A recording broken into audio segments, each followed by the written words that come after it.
Today I'm going to show you guys how I built this 600 watt hour, 500 watt portable power station for under $250. I've got all of the features of a big name system for much less money. I've got USB outlets and 12-volt cigarette socket for my rope lights or for a CPAP machine.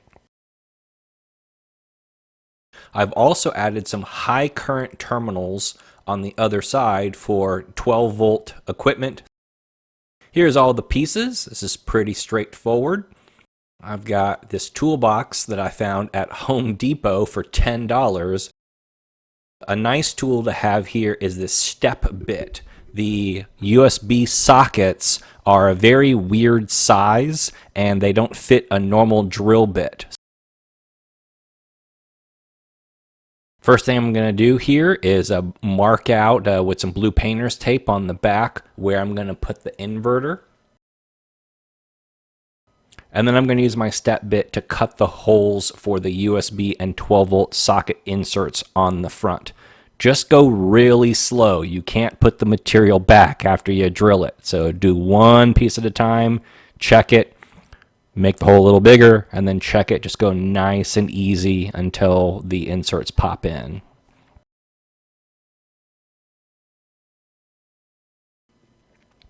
One of the cool things about building your own unit is you get to customize what you want. So I got USB-C power delivery inserts. And as you see, a 12-volt socket, but you might not need a 12-volt socket. Maybe you want more USB ports. Or maybe you don't care about USB ports, so don't spend the money on the insert if you don't care about it. You get to, make this the way that you want to make it, which is really cool.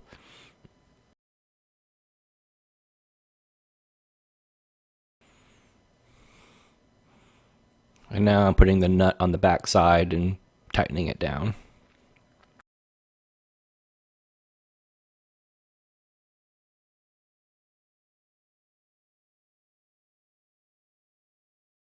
Here's the top of the unit. This is what it looks like from the inside. So I've got some spade terminals and then the back side of the binding posts.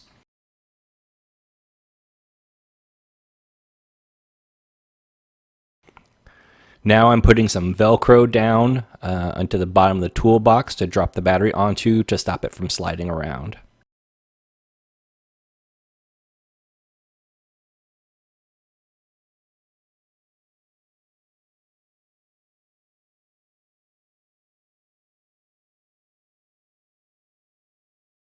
So Redodo sent me this 50 amp hour battery, which perfectly fits inside this $10 toolbox from Home Depot. And it's a great match for this project. It's got a 50 amp BMS, which is a perfect for a 500 watt inverter, since a 500 watt inverter will pull about 50 amps on the 12-volt side.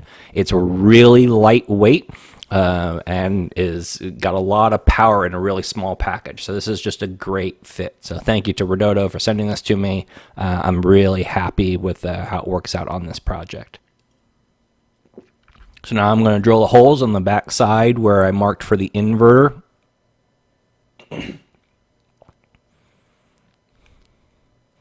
So that way I can use some common like 10 by 32 machine screws from Home Depot to put the inverter on the back side. And I did put some washers on it because the inserts for the inverter were kind of small.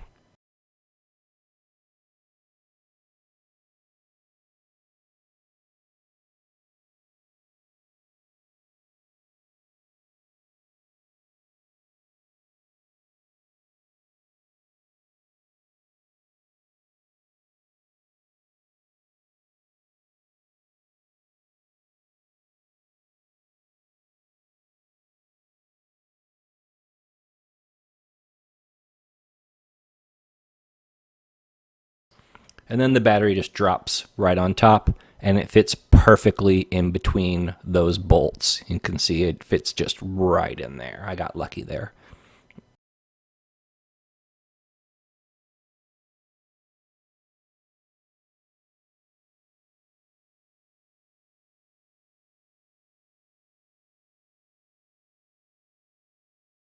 So now I'm dry fitting the power wires for the inverter. These are some short extensions that I had made laying around, and I just wanted to kind of see what the turn radius was. So this is an 8 gauge, which is the minimum you should use for a 500 amp inverter. And so I just want to see how tight they turn, and then I'm going to mark the holes for where the wires enter into the box.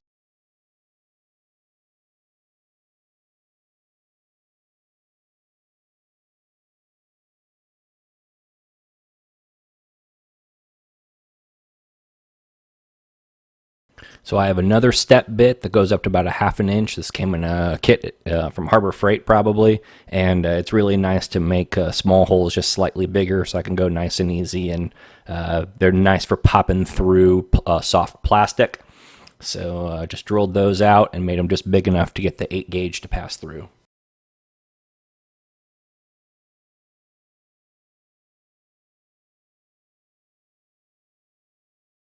Step bits don't tear up thin plastic like paddle bits do. So I'm feeding my red positive 8 gauge wire through here. This is another piece I had from a spare inverter. I'm going to have to trim this in a minute, but I can go ahead and get it laid out.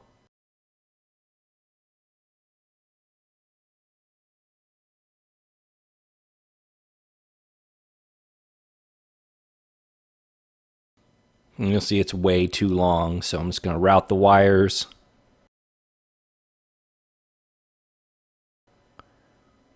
Get about where I think I want it to be.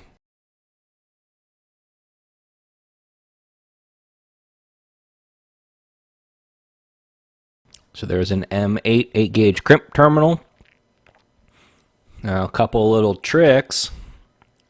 Put your heat shrink tubing over the wire before you strip it, or else the little strands will spread out. So there's my heat shrink, and I'm using a knife to take the insulation off, which I know is not great. But then you put the terminal on, make sure you get as many strands in there as possible. Here's a trick I learned from watching Will Prowse. Use a Sharpie to mark the orientation of the crimp terminal and the wire, so that way when you lift it off to crimp it, it doesn't get twisted around. So thanks, Will. That was a neat tip. So it's here. I'm crimping it down and testing it to make sure it's on there good and tight. So there's my number 8 or M8 terminal. And now I'm going to suck down my heat shrink tubing. This is a creme brulee torch, butane torch for cooking. And it was like $10, and it's perfect for shrinking down that heat shrink. And I'm going to tap that down and flip on the inverter and make sure it works, which it does. So now I need to wire the terminals for the sockets inside. So I need to make an extension wire to go from the 12 volt and USB and binding post terminals over to the battery terminals. So I made these little jumpers to go to ring terminals. So I'm going to put the positive and negatives onto the binding posts. It's like a number 12 gauge for those.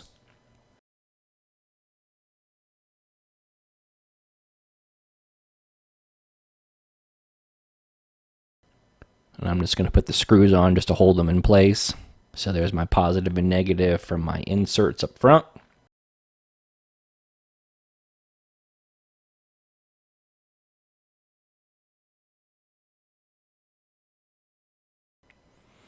And then this is a 10 gauge, so I can run some higher current. And I'm trying to keep this as neat as I can. So I already had these made, but they're the wrong length. So I'm just going to lay those out and wrap some tape around them so that way they're the same length, because you can see the positive is closer than the negative. And this is some ultra flex wire, and it's amazing. It's pricey, but it's silicone coated, and it's really, really, really flexible. The inside wire is like the size of a human hair, and I love it for sort of snug projects like this where you're making a bunch of tight turns. So very recommended if you've got a unique situation like this. So now I'm going to do some ring terminals, and these are got some heat shrink on them also. So make sure that they're oriented properly to put on the bolts, and then hit them with my crimper and smash them down real.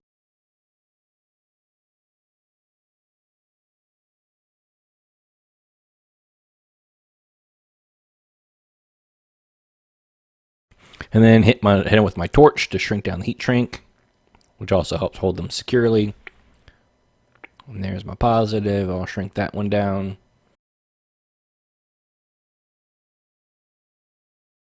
Put them on top of the terminals and tighten them down.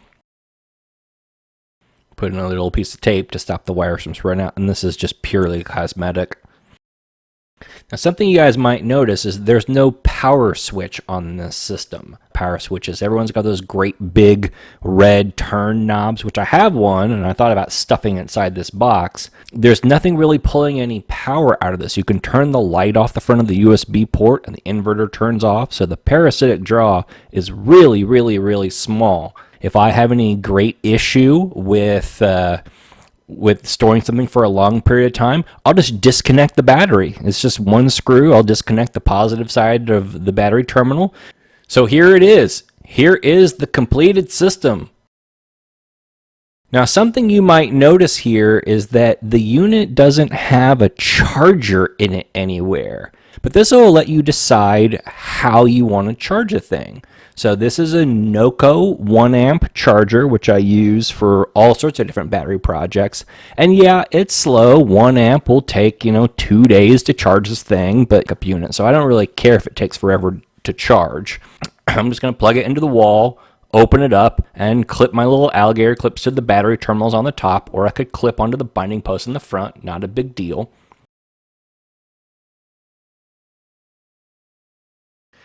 Yeah, they might not be the greatest charger controller in the world. They're probably not MPPT, but for a system this small, that's kind of a weekend camping thing, whatever.